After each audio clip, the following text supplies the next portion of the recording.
ano naman po, ano po yung payo nyo in regards to investing naman po sa mga batang entrepreneurs po? Investing, whatever comes to the mind of the young people is money. Opo. It's not. Ano po? Investing is skills. Skills talaga. If you're spending so much time, maski wala kang kinikita dito, that is because you believed that this has a future. Yes po. Yun actually. And you are investing in that. Yes po. Okay? I remember 16 years ago, I bought a software company. Not to earn. But because I believe it will be the future.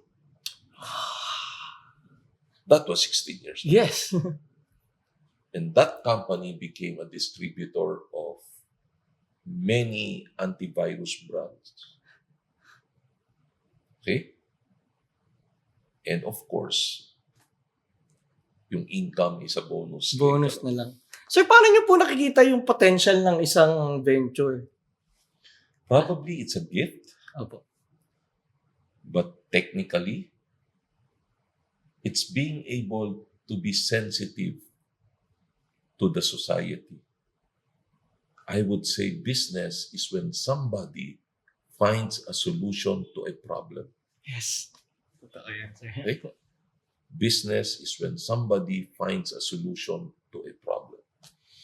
So, can you imagine, paano ka hindi magiging successful kapag nakahanap ka ng gamot ng cancer? Totoo po.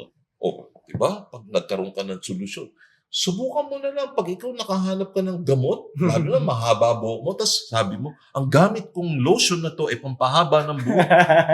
Kung totoo yun, ay imposibleng maghirap ka pa. As in, ang daming nakakalbo ngayon eh. Opo. Di ba? Ang daming gusto magkabuhok. Kaya kapag yan, katulad na nun, some people would say na, kikinis ang balat mo kasi yun ang daming may problema sa balat. Di ba? O, papayat ka. Kaya if you would see, lahat. Solutions po. Pumunta ka sa Facebook, lahat yan.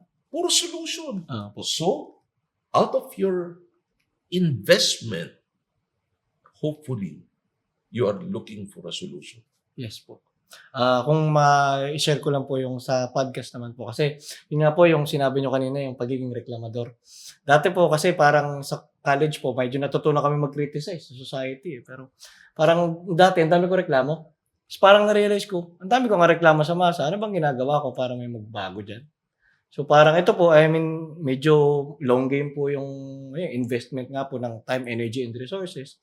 Pero ang goal ko po talaga, na kung ano man yung reklamo ko sa society, na eventually, kahit konting contribution, kahit 5% na contribution o 1% lang po, makatulong ako na sana yung masa ng Pilipinas medyo mas tumalino o mas... Alam mo, Opo. paminsan, yung tulong mo na yun, hindi makakatulong.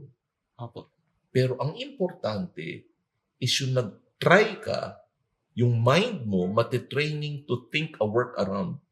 Yes. Pag na-train na yung utak, halimbawa, grabe naman tong traffic na to, maski hindi mo masolve. Opo. Pero nag-isip ka ng solution, ang sinusolve mo yung sarili mo. Totoo. Na yung utak mo will be trained to be a solution-finding mindset. Opo. Kapag nangyari na yun sa utak mo, ay, nagtataka na lang yung tao namin. Sir, bakit ang dami yung solusyon? Hindi ko rin alam. Talaga po, no, parang kailangan mo na tagasain yung problem-solving skills mo. Tapos sa lahat po, magagamit nyo na siya. Ano? Exactly. Sir, ano naman po, medyo patapos na rin po tayo, sir. Sir, maraming salamat po. Salamat.